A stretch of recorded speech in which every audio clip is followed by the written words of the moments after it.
This is your front door. To lock and unlock your front door, it seems like most people would know how to do this, but in fact it's quite important that you lift this handle. What that handle does is engage these pins into the door frame. This stops the door from moving in change of temperature. If it's left just like that all day, the door can move, and then when you come to lock it at night, the door won't lock. So you must remember to lift that handle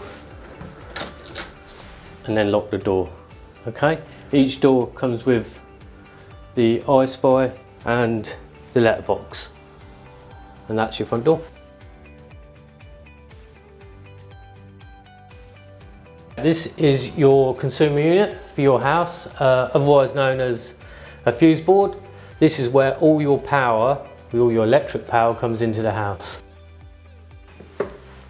In here you've got a row of RCDs, sometimes known as like trip switches. These control each part of your house. So one controls the cooker, one controls the sockets, one will control the lights. Sometimes these trip out. They can trip out because of a faulty appliance.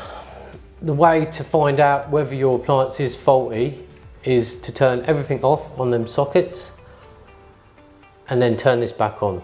This should go back on and then start turning on each appliance. When the switch flicks again, the appliance will, obviously that will notify you that appliance isn't working correctly. Okay?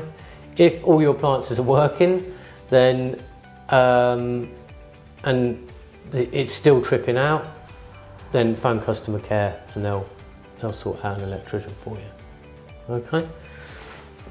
And that is your consumer unit, otherwise known as fuse board.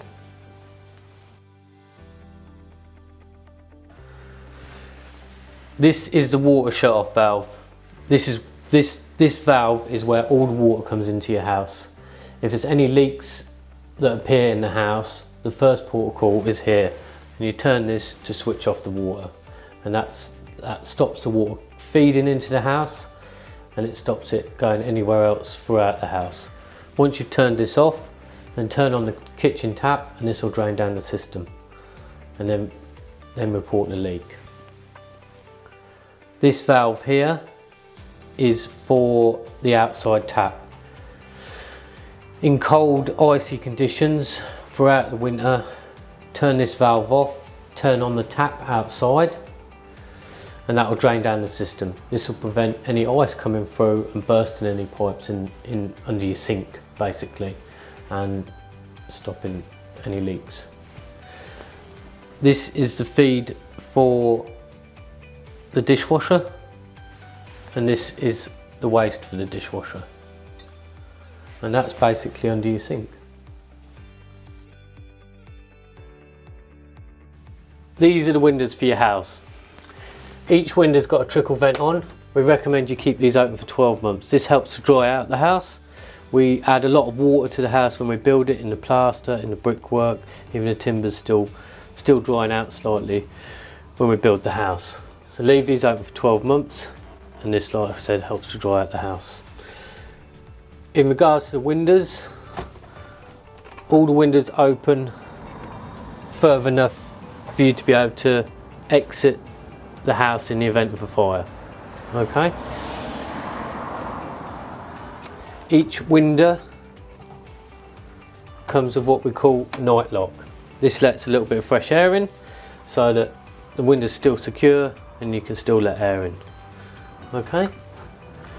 With the windows, they are easy clean windows, so you've got buttons at the bottom and buttons at the top. You can just slide the window over and you can clean this side of the window, and then push them back and you can shut the window.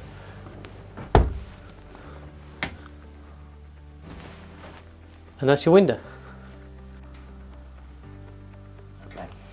So to prevent any blockages of your drains or the development drains, we ask you not to put baby wipes, even flushable ones, nappies, any food, any fats or oils into the toilet or into our drainage systems.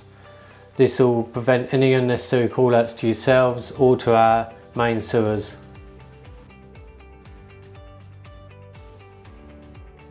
So this is a radiator without a TRV valve. The reason this hasn't got a TRV valve is because this is the radiator that the boiler cycles through.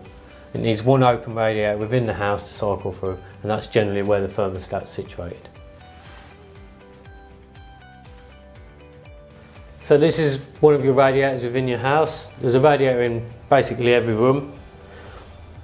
All the radiators are controlled by the thermostat, which is in one location, but sometimes you want one room cooler, so you can change that room with the TRV. Okay?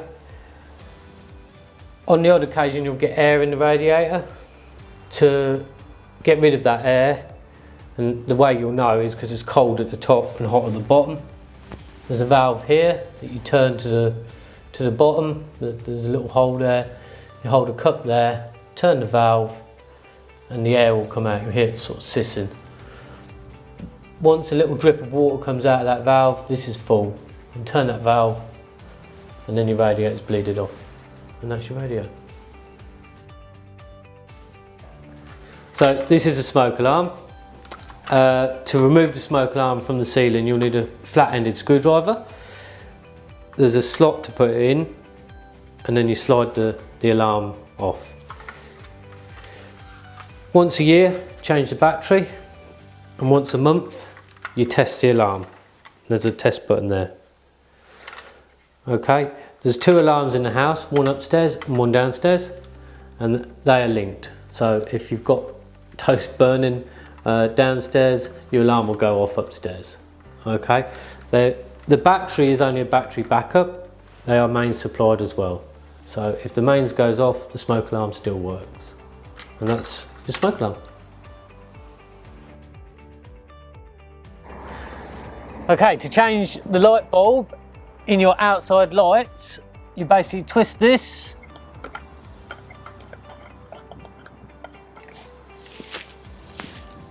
Turn this, and the bulb comes out. Then replace it with a new one.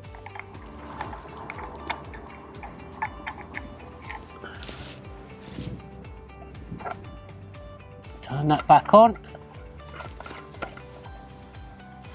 And then the same for the top. Your home has continuous ventilation. Each wet room, i.e. the utility, bathroom, ensuite, they all have extractor fans in. These fans are to help dry out any moisture that you create when you're using the areas. As soon as you use water, the fan will boost, and then as soon as you leave and switch off the light, the fan will overrun for a variable amount of time depending on how long you're in the area. And that's your extractor fan.